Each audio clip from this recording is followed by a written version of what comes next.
কাল যদি ইংল্যান্ডের বিপক্ষে আর্জেন্টিনা হেরে যায়, তাহলে সাদা নীল জার্সিতে হয়তো এটাই হবে মেসির শেষ ম্যাচ। তাই আলভারেজ, কাল তোমাকে নিজের সবটুকু দিয়ে খেলতে হবে, শুধু ম্যাচ জেতার জন্য নয়, মেসির জন্য। যে মানুষটা বছরের পর বছর এই সাদা নীল জার্সির জন্য নিজের সবটুকু উজাড় করে দিয়েছে, তার বিদায়টা যেন কষ্টের না হয়। কাল পুরো আর্জেন্টিনা তোমার দিকে তাকিয়ে থাকবে হাজারো বাংলাদেশি আর্জেন্টিনা সমর্থক, হাজারো মেসি ভক্ত। মেসির হাসির জন্য আর আর্জেন্টিনার স্বপ্নের জন্য নিজের সেরাটা দিও হুলিয়ান আলভারেজ।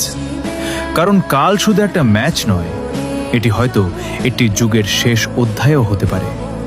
তাই শেষ বাঁশি বাজা পর্যন্ত লড়াই করে যাও, যাতে মেসি সম্মানের সঙ্গে এই সাদা নীল জার্সিটাকে বিদায় জানাতে পারে।